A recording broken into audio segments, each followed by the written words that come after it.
নমস্কার বন্ধুরা, কেমন আছো তোমরা? সোনাইস লাইফস্টাইলে তোমাদের সবাইকে স্বাগত। আজকে আমাদের এখানে মা রক্ষাকালী পুজো আছে, তাই ভাবছি কোন শাড়িটা পরবো। এই যে নীল রঙের এই শাড়িটাই পরবো।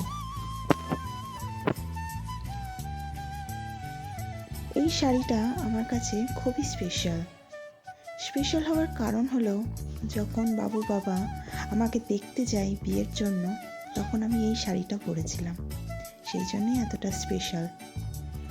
আর শাড়িটাতে কাজটাও খুব সুন্দর। এই সমস্ত কাজটা উলের কাজ, সুতোর নয়।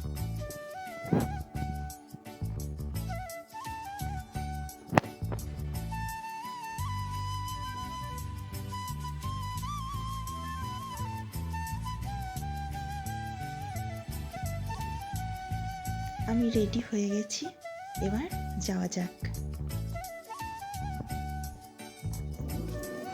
কোথায় যাচ্ছি বাবু? কোথায় যাচ্ছি? ঠাকুর দেখতে।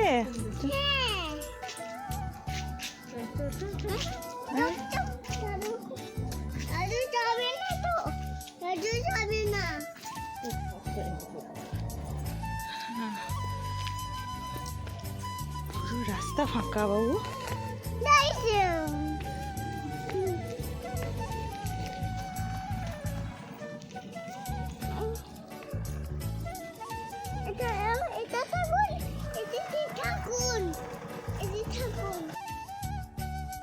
মায়ের কাছে চলে এসেছি, এখন যজ্ঞ চলছে, সেজন্যই এতটা ভিড়। মায়ের পুজো প্রত্যেক বছরই হয়, আর প্রত্যেক বছরই আসি মায়ের পুজো দেখতে।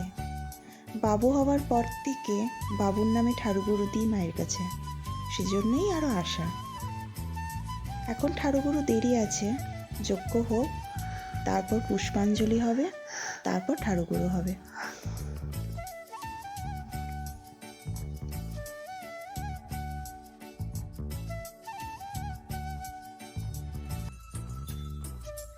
মাকে কি সুন্দর লাগছে দেখো। তোমাদেরকে মায়ের এত সুন্দর রূপটা একটু কাছ থেকে দেখায়। দেখো কি সুন্দর মায়ের রূপ।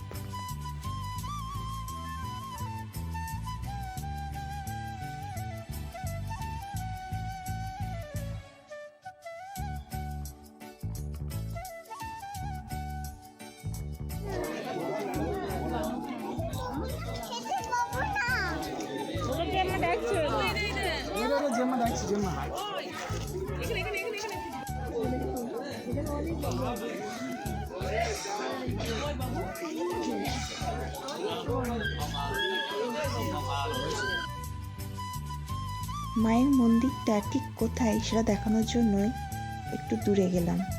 এই যে দেখছো রাস্তার ঠিক ওই পারেই হচ্ছে মায়ের মন্দির।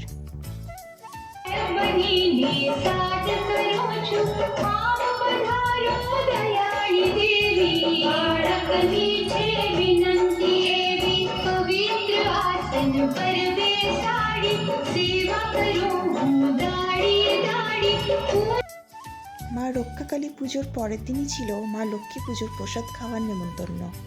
সেজন্য গিয়েছিলাম ওই বাড়িতে, মানে কলাবাগানে, মা লক্ষ্মীর প্রসাদ খেতে।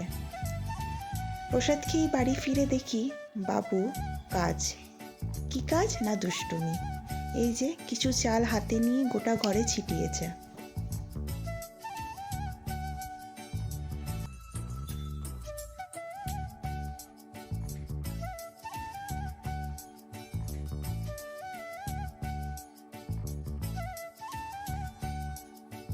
চালগুলো ছিটিয়েছে সেটা যাতে ঠাম্মি জানতে না পারে, সেজন্যই সমস্ত চালগুলোকে নিয়ে যাচ্ছে খাটের তলায় লুকিয়ে দিতে। দেখো মজাটা।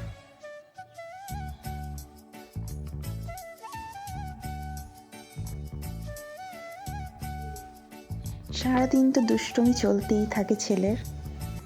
আর এই ভিডিওটা আজকে এই পর্যন্তই। তোমাদের সঙ্গে দেখা হবে আবার পরের একটা ভিডিওতে। তোমরা সবাই সুস্থ থাকো, ভালো থাকো, আর আমার চ্যানেলটাকে সাবস্ক্রাইব করো এবং লাইক করো।